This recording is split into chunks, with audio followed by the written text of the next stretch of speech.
E é com prazer e satisfação que eu recebo aqui mais uma vez a doutora Giane, um pouquinho mais cedo hoje conosco aqui, nosso Café com Notícias. Doutora Giane, bom dia. Seja bem-vinda mais uma vez ao nosso Café com Notícias. Obrigada. Bom dia, amor. Bom dia a todos os ouvintes. Muito bem. Nós vamos falar então com a doutora Giane, né?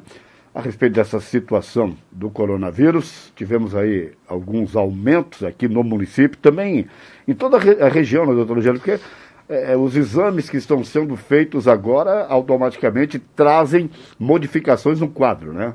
É o que a gente acredita, né? Que com o andar da carruagem as coisas vão se modificando. E no país inteiro, né? Nós temos o país hoje em franca evolução de casos, de óbitos e de gravidade também. Então, apesar de que a gente está vivendo uma realidade tranquila em relação ao que está vivendo o norte e o sudeste e o nordeste, né? Uhum. Mas nós também temos a nossa realidade, né? Que está acontecendo e que é aquilo que a gente sempre comenta. Depende muito do comportamento também da população, de como as coisas vão acontecendo, né? Uhum. Perfeito, né? Porque realmente o fato está acontecendo, mas muita gente está esquecendo disso, né? A gente ainda vê gente que não acredita, não né? acredita, que né? acha. Então, assim, é curioso até se a gente for conversar sobre isso. Mas, assim, os fatos estão aí, né? As coisas acontecem, a gente é previsto, isso não é uma coisa... Eu penso assim, ó, a Organização Mundial de Saúde é uma organização muito conceituada no mundo, dentro da ciência, né? Uhum. E não foi levianamente que ela chegou a essas conclusões, a esses fatos de que temos uma pandemia mundial. Até acho que demorou para definir como pandemia mesmo, né? Porque foi tentado resolver, segurar, conter, mas não foi possível. E é isso. Essas questões de endemia, de pandemia, elas são conhecidas da ciência, né? Tanto Sim. que hoje se fala de outras pandemias que já vivemos e às vezes relembra as pessoas, né? É um fato, estamos vivendo isso, está acontecendo e vamos ter que passar por ele. Muito bem, perfeito. Bom, falando em passar por ele, né? Vamos fazer então, mais uma vez, trazer aqui informações a respeito dos exames, doutora Giane, para a nossa população, nosso ouvinte, ficar atento, né? Porque existem algumas informações daqui, informações de lá, o melhor que é e tal. Enfim, vamos então à definição por completo dos exames. Isso, então, para ser bem objetivo, assim, né? A gente... Existem exames em medicina que a gente chama que são os melhores exames, ou exames de diagnóstico, outros exames de segmento. Existem vários tipos de exame. Mas a gente usa uma coisa que chama assim, exame gold standard, ou o melhor exame, digamos assim, para fazer algum diagnóstico. Então, em termos de COVID, a gente tem 2 tipos de exame. O exame que é do vírus, de detecção do vírus, e o exame que é a detecção da resposta ao vírus do teu organismo. Certo. Qual o melhor exame para você dizer que essa pessoa teve ou está em contato com o vírus? O que demonstra o vírus, né? Que é o RT-PCR. Tá? É um tipo de exame que demonstra o vírus no teu organismo. Então, este é o melhor exame. Esse é o melhor. Este é o melhor exame. Tá. É o exame ouro que a gente diz, né? O exame que diagnostica de verdade. E existem os exames que mostram a sua resposta ao vírus, a como você reage a ele. E que aí podem ser, por exemplo, os testes rápidos, né? As sorologias. Então, aí a gente tem o IgG e o IgM, que são os testes rápidos mais comumente feitos, e esses testes, eles dependem da resposta do teu organismo. A gente já comentou até na outra vez que eu vim aqui, Sim. Mas reforçando, o IgM, ele é uma resposta, é uma imunoglobulina de resposta aguda, de resposta rápida. Ela é rapidamente produzida pelo organismo. Numa menor quantidade, às vezes até como resposta, que isso é uma coisa fisiológica, não tem nada a ver com a doença em si, e que pode ser para qualquer outro tipo de sorologia. E a outra que é a IgG, que é uma resposta crônica, uma resposta vou explicar assim, de reparação, de cura em alguns momentos, de evolução, de boa resposta do teu organismo. Porém, a gente pode não expressar, não responder, a gente pode não desenvolver esse tipo de imunoglobulinas, né? Em resposta ao vírus, você pode não produzir tá? Você pode não ficar imune, você pode e você pode também produzir e ficar imune. Normal. Né? Na evolução normal da doença, o IgM, então, ele vem primeiro, né? E ele sobe. E isso tudo está muito relacionado ao número de anticorpos, né? De imunoglobulinas, vamos dizer, porque é mais ou menos como o pico do corona. Começa devagarinho e vai subindo, até você ter um pico de produção, depois uma queda, que é o IgM, e o IgG acontece a mesma coisa, né? O RT-PCR, que é a informação sobre o vírus, ele também tem um momento bom de pico, porque, assim, existe uma coisa que, quando a gente é contaminado pelo vírus, o vírus entra na célula, né? O vírus, ele não... Qual é a característica de um vírus? Um vírus é um micro-organismo que ele não consegue se multiplicar sozinho. Certo. Ele precisa de um hospedeiro, ele precisa de uma célula para se multiplicar. Essa é a característica dele. Então, o vírus, ele entra no teu organismo, na tua célula, né? E quando ele chega na célula, ele consegue lá dentro replicar o RNA dele e ele consegue se multiplicar. Ele vai se multiplicando, né? Então, do dia que a gente se contamina, existe o que a gente chama de janela imunológica, um momento, assim, existe um período em que nenhum exame dá mostra, nenhum exame é positivo, nada aparece, porque ainda não consegue mostrar, tá? Que é, por exemplo, assim, ó, eu sou contaminada por um vírus, vamos dizer. Certo. O exame, ele vai demonstrar quando eu tiver uma carga viral maior, senão é muito pouquinho para mostrar. Não sei se eu consigo explicar. Sim. Então, a gente precisa dessa replicação. Mas isso começa a acontecer mais ou menos a partir do 5º dia depois da minha contaminação, tá? Por isso que o exame de PCR, o ideal dele é que ele seja feito lá pelo 5º, 6º, 7º dia de contágio. A gente estipula como o 5º dia de sintomas, certo, tá?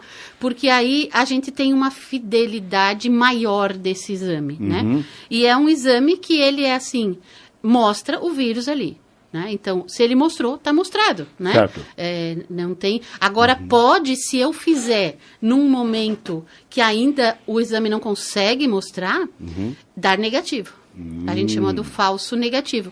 Porque eu estou lá no 3º, 4º dia do meu contágio, eu ainda não multipliquei tantas as células, e isso depende muito do hospedeiro também, da pessoa, né? Tá. Então, o vírus não conseguiu se multiplicar tanto, então ele ainda não aparece. Não aparece no exame. Tá, isso, isso. Tá. Eu não sei se eu consegui explicar. Então, isso. Não, só pode seu raciocínio completar. E daí, então, esse é o exame que mostra o vírus, né? Agora, para mim, tu quer perguntar alguma coisa sobre isso? Não, exatamente, eu quero saber a respeito disso, porque, tipo assim, nós estamos conversando agora aqui, eu e a doutora Giane.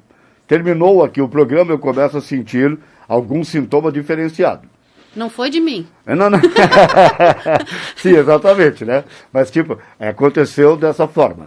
Aí eu chego na minha residência e começo a imaginar, vou procurar o posto de saúde, né? E eles vão me medicar. Aí eu vou ficar em casa. Aí eu vou fazer o exame, no caso hoje é quarta-feira, eu farei o exame no sábado ou no domingo, de repente. A gente, assim, ó, geralmente, por exemplo, hoje é quarta?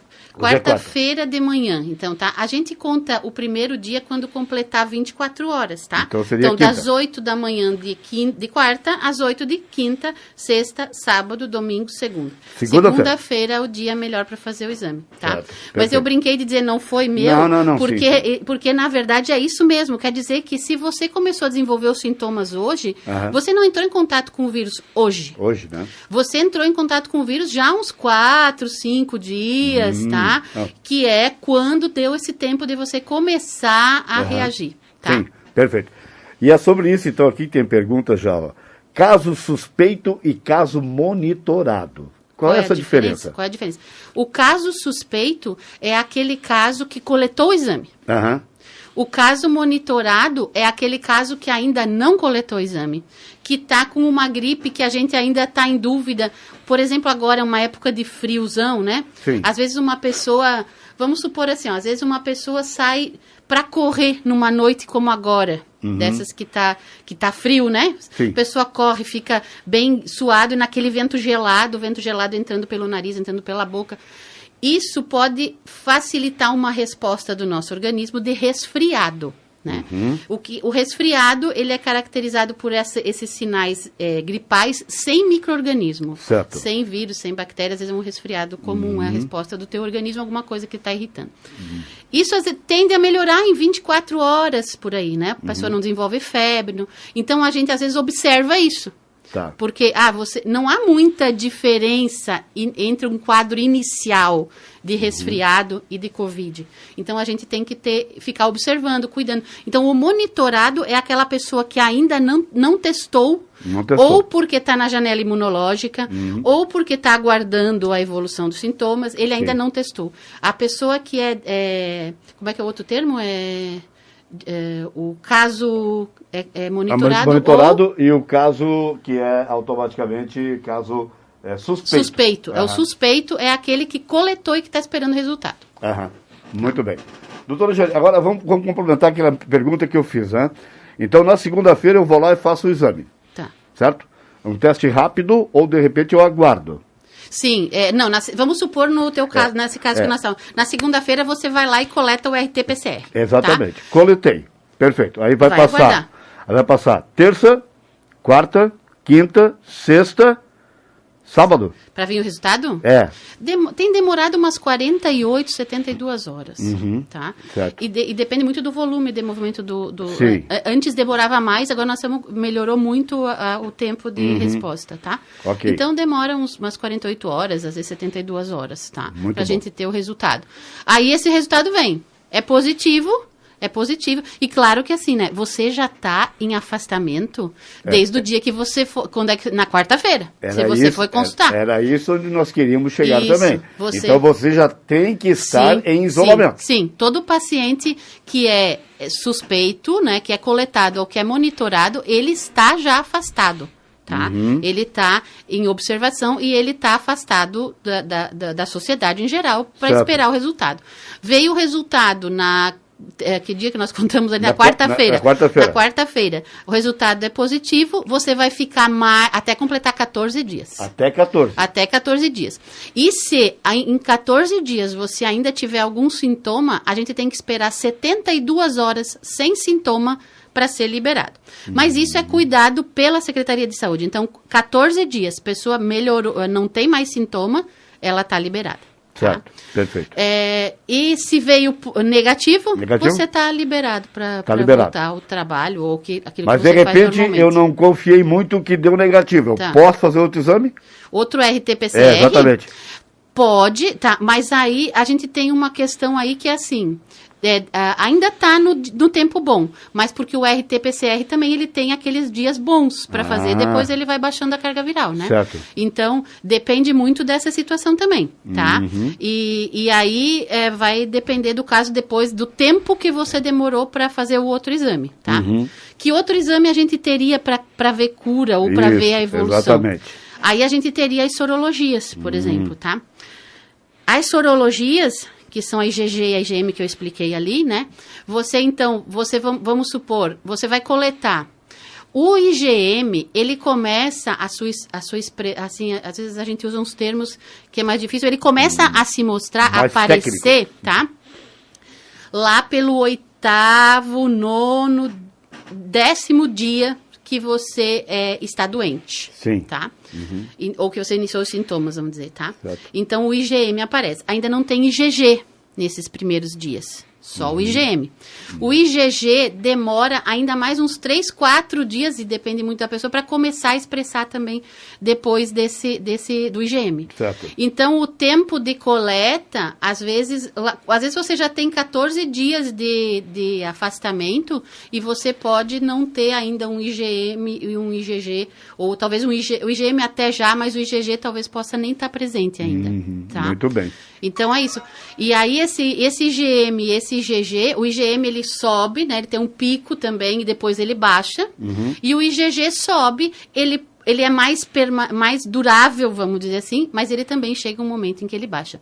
E que ainda não se sabe exatamente quanto tempo ele vai demorar, por causa que vai depender de todos os estudos depois disso. E que é esse que vai determinar, na verdade, a imunidade na doença. Certo. Só que existem pessoas que podem não produzir IgM e IgG, existem pessoas que podem produzir só IgG, existem pessoas que podem produzir só IgM. E aí isso é de cada um. Perfeito. De cada situação, então. Sim, de cada situação. Muito bom. Recuperando um pouquinho lá. Como é feito ou colhido o material de um exame para o outro?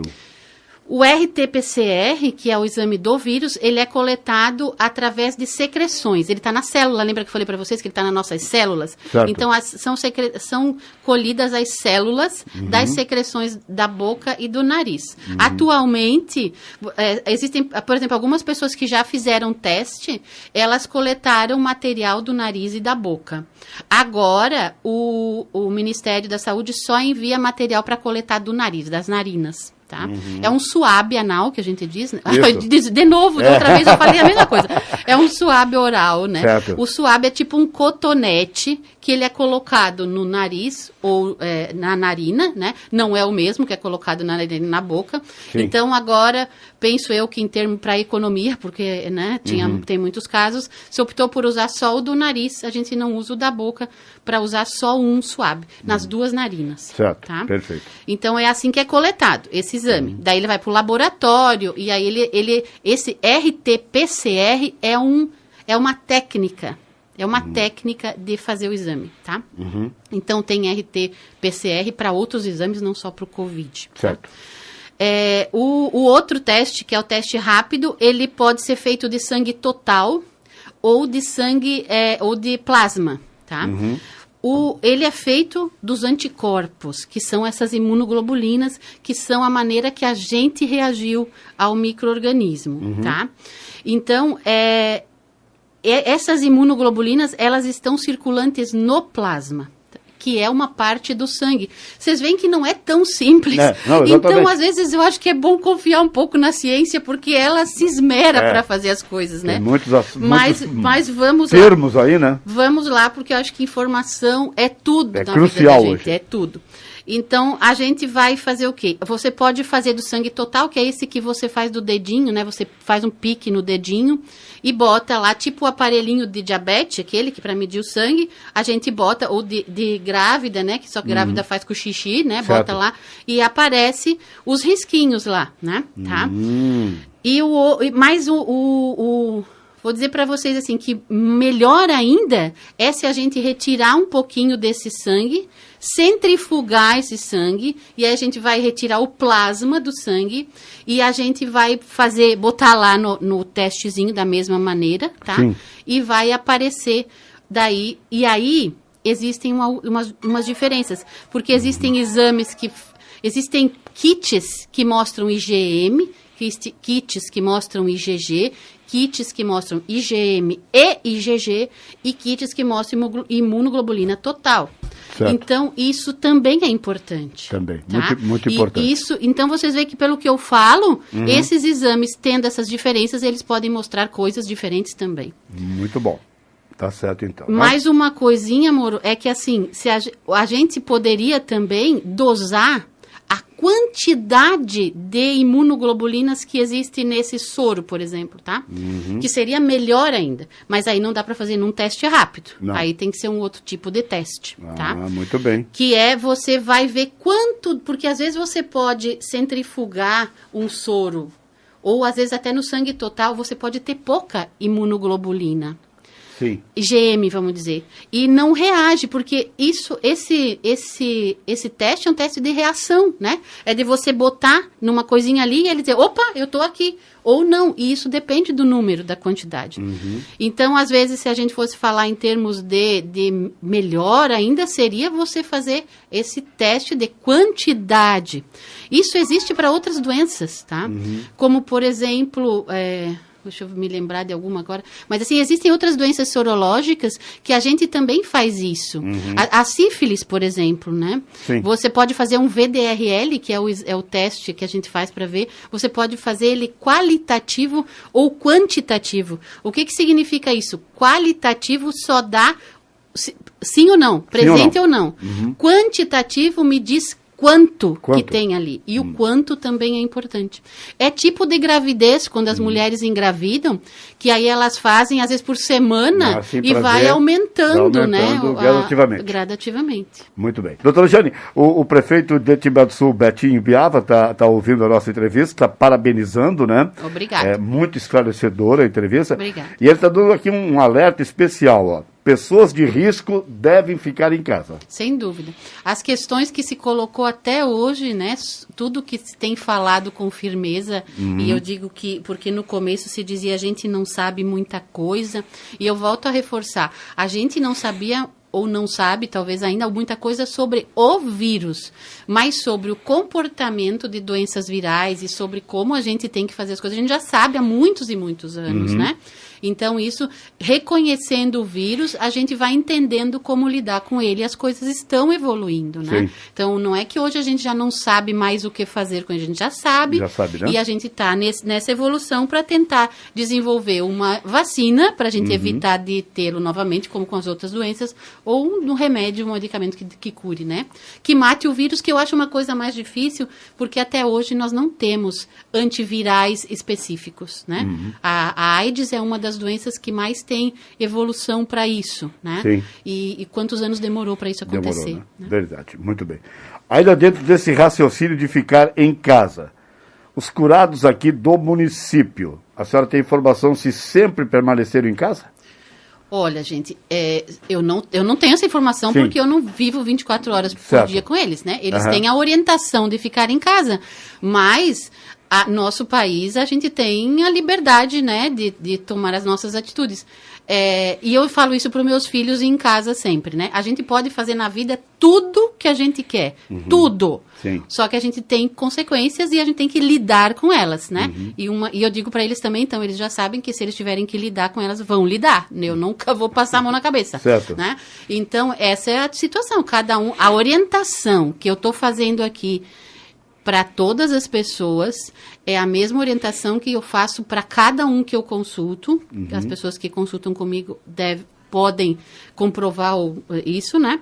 Sim. E a pessoa tem a orientação, ela segue se ela quiser, né? Mas eu acredito que sim, porque a secretaria, ela tem mantido, a vigilância epidemiológica, ela tem mantido contato diário com as pessoas, com os monitorados, com os positivos, com os em tratamento. Eles mantêm um contato diário e gostaria de parabenizar o trabalho, porque não é fácil, né? Mas tem procurado manter e fazer da melhor maneira possível e sempre com esse cuidado, né? Certo, perfeito. Os casos confirmados sempre foi em domicílio... nós não tivemos nenhum nada, caso internado grave, por enquanto, né? Sim, sim. Ninguém que precisou de UTI. Os nossos casos foram casos leves a moderados, certo. Responderam bem à medicação que foi usada e ficaram bem. Muito bem. Esse que é o mais importante, então, aqui de leve a moderado, né? Nós estávamos falando aqui no intervalo comercial, nós tínhamos mais uma informação para o nosso ouvinte, né? Ai, amor, me lembra. Vamos ver aqui, nós tínhamos um destaque... Eu sou meio esquecida das coisas que nós falamos. Mas a gente comentou aqui a respeito de isolamento, distanciamento social, nós tínhamos confirmado também já isso, né? Isso. Que é o mais importante dessa prevenção também, né? Vamos lembrando e a gente fala o que falamos tanto, né?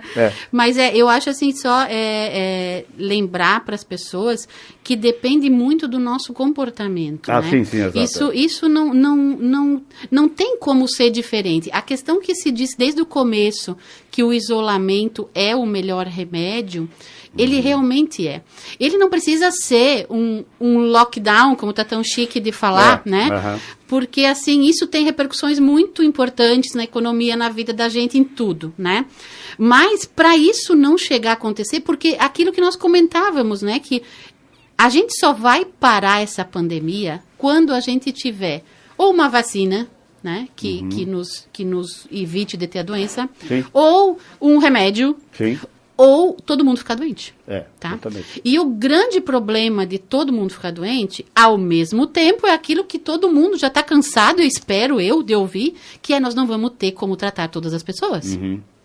E é isso que tem acontecido no nosso país, em outras regiões, né? Sim. Vocês vejam, eu reforço sempre assim, que se a gente for falar em números absolutos, no Amazonas, a gente não teve grandes números para a gente ter um colapso.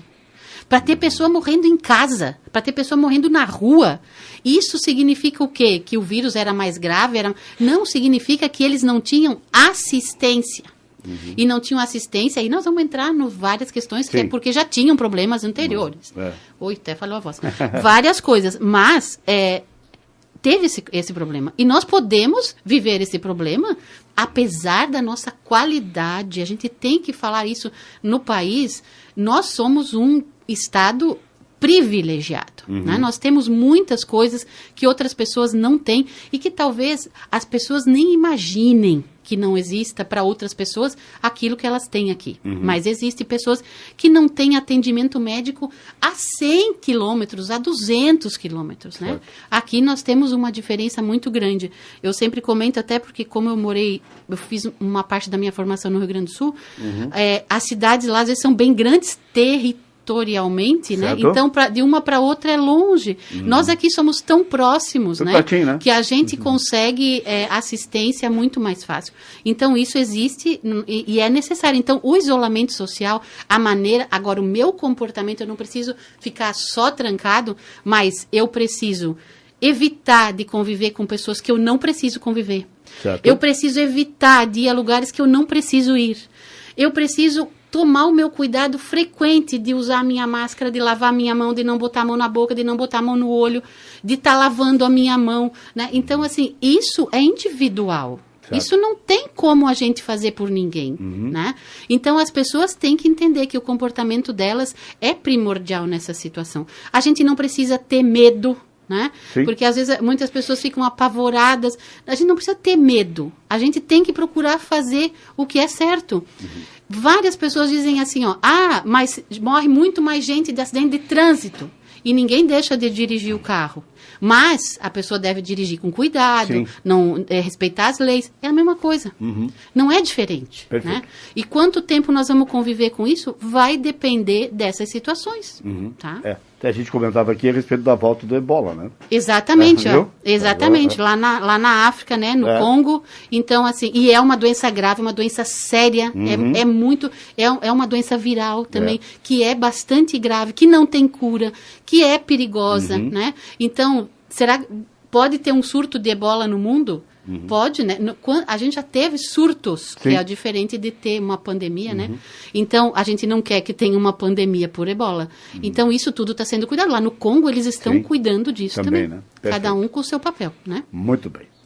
Passou muito rápido, mais uma vez, essa conversa com a doutora Jeane aqui, né? Espero ter esclarecido. Não, sim, mas aguardamos a sua visita, com certeza, aqui nos estúdios da Imigrantes FM, sempre para trazer mais esclarecimentos para a nossa população. E eu agradeço imensamente, mais uma vez, a sua disponibilidade. Eu que agradeço o convite, né? Espero ter ajudado sempre, porque eu sempre volto a dizer, a informação é primordial. Informação de qualidade, né, gente? Informação de qualidade, que a gente já conversou também sobre isso aqui. Dá para olhar lá no Facebook, o que a gente falou anteriormente, não dá, sim, exatamente, né? Então, às vezes, para as pessoas, elas podem olhar, porque sempre tem informação que eu acho que é interessante, né? Muito bom, né? Então, como diz já o nosso comercial aqui, não pague o pato, mas apure o fato. Isso mesmo, tá bom. Tá certo.